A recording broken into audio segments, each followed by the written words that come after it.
We need to talk about motivating teachers, not just motivating students. It's very hard to be a teacher today. Very often we don't understand the pressures that our children live through. And of course the cerebral cortex, the brain, it's created by the environmental experience, and our children go through different experiences than we did because of the smartphone game playing addiction, and of course by the social problems that they encounter through the social media. So we don't understand that their brain is really actually a little bit different than ours. But don't give up being a teacher. And remember, teaching is not just about teaching children mathematics or English, French, German, whatever it happens to be. It's about preparing the child to be the future citizen. So in your lessons, try to encourage them to have more confidence in explaining their mind.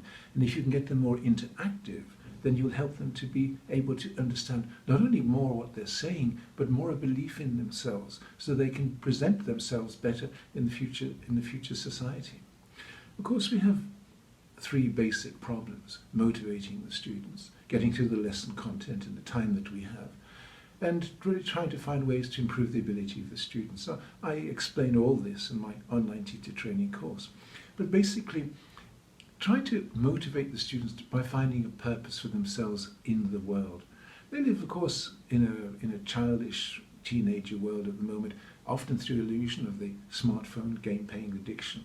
Try to get them involved in social environments, helping old people, helping young people, helping nature, helping animals, getting them in a real interactive world so they can begin to see themselves as a developing person in the environment, and help them to find a job. Of course, they don't know what kind of job they'd like to do, most of them, so help them to find an area of interest, to have something to do with agriculture, nature, the environment, working with people, working with the society, and help them then to find a job in that. Then show them the rewards for the job, the money they can gain, what they can do with that, buy motor cars, motorbikes, whatever it happens to be that they're interested in. Inspire them to want to come to your lessons. Tell stories. Human stories are great, and tell jokes. Be human. Don't be stern, don't be authoritative, and don't try to think of a 15-year-old, 16-year-old as a 10-year-old. They'll hate you for it. Give them respect and give them lots of love and fun and happiness, and they'll really love to come to your lessons. I go to so many teachers, they're still shouting at 16-year-old children. It's not the way. You have to be fun and interactive with them, helping the mind to feel secure, to want to learn. Now, of course, we actually are not designed to be able to get through the lesson content in 45 minutes. The purpose of education is trying to weed out children so that only the ones who are really put the effort in, and of course are prepared by the social domestic framework to succeed better, actually do that.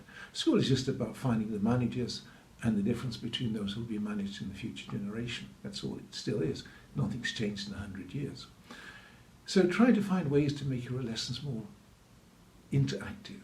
And I present 4 ways of doing that. One, of course, is the old-fashioned, 1980s flipped learning. It's very successful and it's very adaptive. You should please try to find out more about flipped classrooms, flipped learning. Another way is don't use the textbook.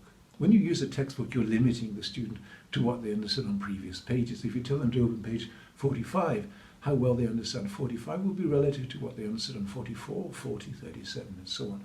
And of course, some students have trouble to understand the language of the textbook. Close the textbook and teach that in your own way, and I show you how to do that. Get the salient points, the important points of the lesson, and teach that in a hands-on, interactive way with them moving, laughing, talking, and sharing thoughts about it. And again, get them interactive. Get them talking. And when you ask them a question, they say, I don't know. Don't accept that, because then you're not doing anything, you're not developing them, you're killing their mind. Teach them to say, I don't understand the question. Of course they know the answer, they just don't have the confidence to put it together in the way that they think that you expect it. Help them to do that. Teach them. And of course, all we do is we evaluate them on what they remembered and how well they explain their mind. But again, we just process them on their effort and what their interest they've picked up. Teach them how to present their mind. Teach them how to tell a story. Teach them how to put basic information into an empty mind. And teach them the rules that they didn't learn or they forgot.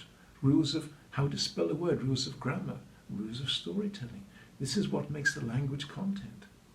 And if you give them confidence that they'll want to learn. But again, teach them how to remember information. Don't just expect them to do it. Teach them mind maps and mnemonic strategies. There's lots of those. I explain about them in my teacher training course. So please, don't give up. You know, America loses something like 200,000 teachers every year. 2 years ago, 40% of teachers, they left college and they went straight into the classroom. They left within the first year. 40%. Because they didn't understand what the real situation is. We've got to learn to get into the minds of our children, into their hearts, into their souls, to help them to want to learn, to want to love the knowledge, and to be able to use that in a real life situation. So we have to develop their language skills. And again, teach them through questioning. Teach them, don't just give information, give a question and get a question and respond through this way. And you can change the classroom, as I explained in my online teacher training course, that will help you to do that. And please remember, be the great teacher that you always wanted to be. You can be. You just need to learn to control the factors that at this moment may be disturbing you. It's not difficult. Just give love and that's what you'll get from the kids. Thank you. My name is Roy Andersen.